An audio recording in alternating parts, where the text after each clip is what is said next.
A 12-foot skeleton with fangs was found buried beneath a French church, and the official report called it a large dog. But the local legends insisted it was the body of a werewolf, one that terrorized the village centuries ago. Imagine digging up what everyone thinks is just a story, except it's right in front of you, with teeth. Here's the truth. Every culture's monsters are supposed to be fantasy, but real-world evidence keeps crashing the party. Not every myth has a living, breathing body, but some have bones, scars, and artifacts that history can't quite explain. And the weirdest part? The more archaeologists dig, the more monster stories seem almost plausible. Today, we're following the evidence, not the hype. Because sometimes, the evidence is even stranger than the legend.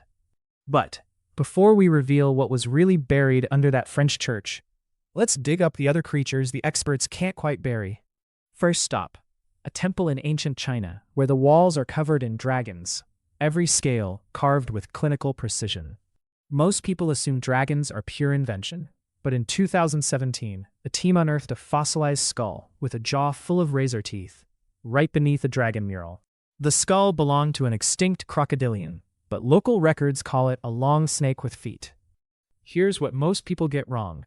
These ancient dragons weren't just fantasy. They mapped real animals, then exaggerated the details. But there's a catch. Some of the carvings showed dragons with features no known animal had, like wings on a reptile that's supposed to be earthbound. So either ancient artists saw something we haven't, or they deliberately blurred the line between the real and the impossible.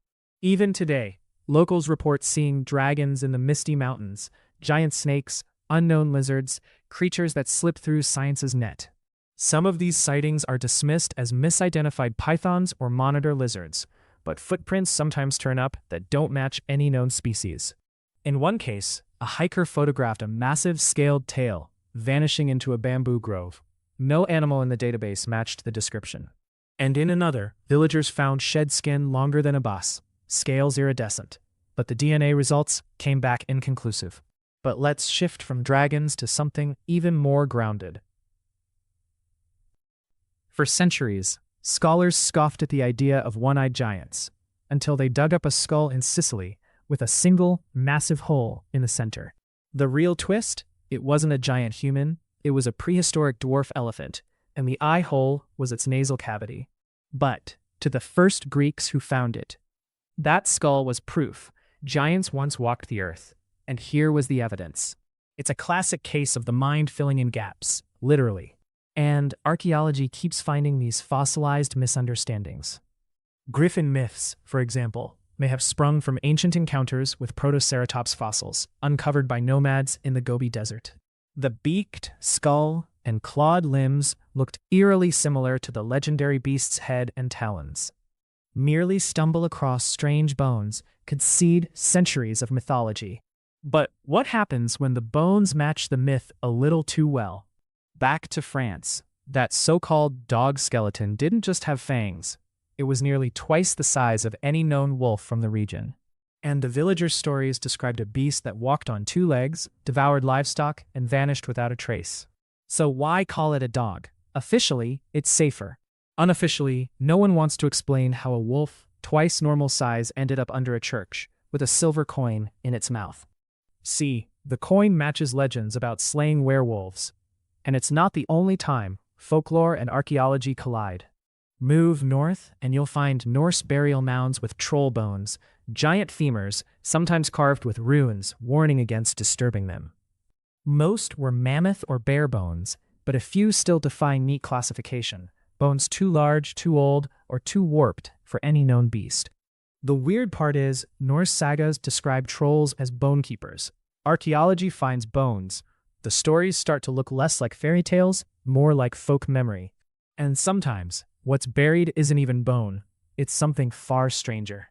In the Atacama Desert, archaeologists discovered mummified mermaids, stitched together from human and fish skeletons.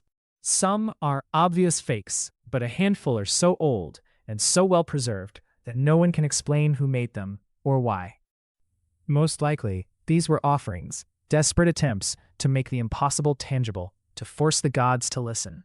But the consequence is messier. In the records, people swore mermaids were real, and the mummies became proof. Now flip that around. Sometimes the evidence comes first, and the myth arrives later. In Australia, Aboriginal people tell of the Bunyip, a swamp-dwelling monster with a bellowing cry.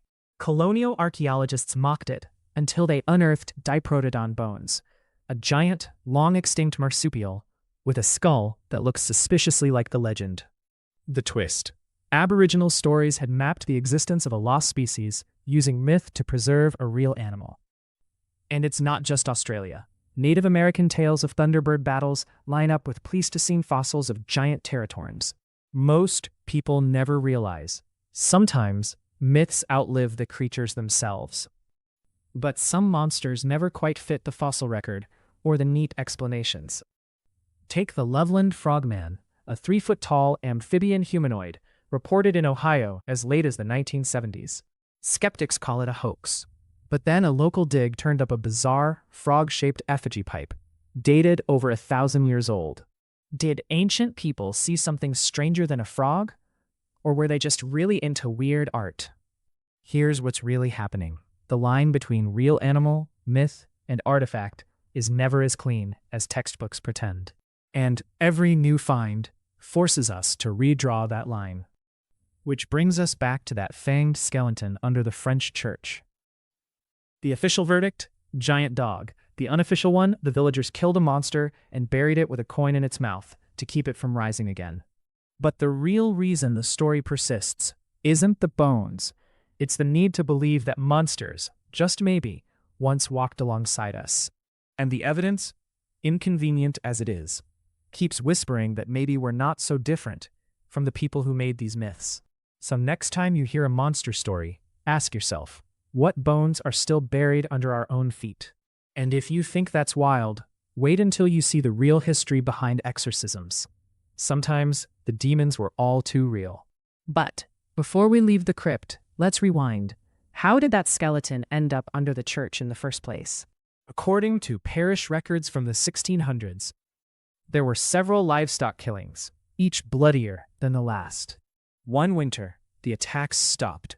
On the same night, a mysterious burial was recorded in the church's hidden ledger. What's more, the skeleton's wounds matched injuries described in the werewolf legend: a broken leg, a shattered jaw, deep gouges from iron weapons. Forensics suggests the creature died fighting, possibly cornered, not just hunted. And the placement of the silver coin? Not in the hand, like a human, but in the mouth, matching ancient rituals to keep evil spirits trapped. Some researchers think these rituals sprang from pure fear, but others note striking similarities with burial practices across Europe. In Eastern Europe, Strigoi graves often contain bodies pinned with iron stakes and coins under the tongue, evidence of a continent-wide anxiety about the dead returning. Why would so many cultures invent nearly identical monster-slaying rituals, separated by thousands of miles? One theory: people really did face unknown predators, one so terrifying they demanded extraordinary responses. In France, the beast of Gévaudan claimed over 100 lives in the 1760s, and its body was paraded through Paris, yet the remains vanished mysteriously. Modern DNA tests on supposed beast relics yielded only partial answers. Some matched wolves, others didn't match known species at all. The French church skeleton fits this pattern: a monster killed, displayed, then hidden, as if the truth was too dangerous to peep in the open.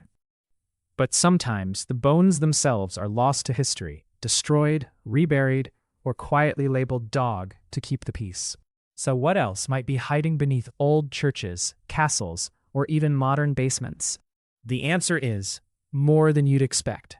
In 2019, workers renovating a London pub found bones arranged in odd, ritualistic patterns. Some dated to the Roman era, and one skull bore deep gashes not caused by any known weapon. What ancient menace did these people think they were fighting? And did they win, or just bury the evidence? On the other side of the world, Japanese villages left offerings of sake and fish at shrines to appease kappa, water monsters blamed for drownings.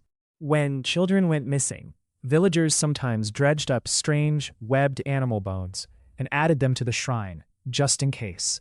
To this day, Some shrines still display ancient kappa bones, yellowed and cracked, as warnings to the curious.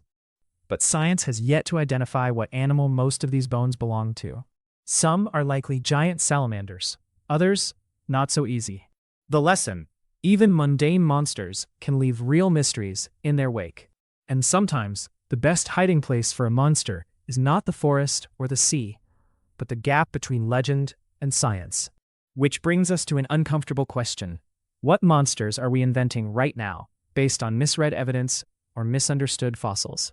Cryptids flood the internet. Chupacabra, Mokalimabembe, the Mongolian deathworm, each with photos, bones, or hair samples that never quite add up. For every hoax, there's a handful of unsolved cases, like the Montauk monster, washed up in 2008, defying easy explanation. Experts called it a raccoon, but the teeth and snout were all wrong. The debate rages on in late-night forums.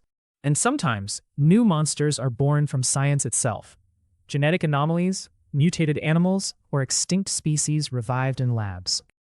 Imagine the headlines when a de-extincted mammoth escapes.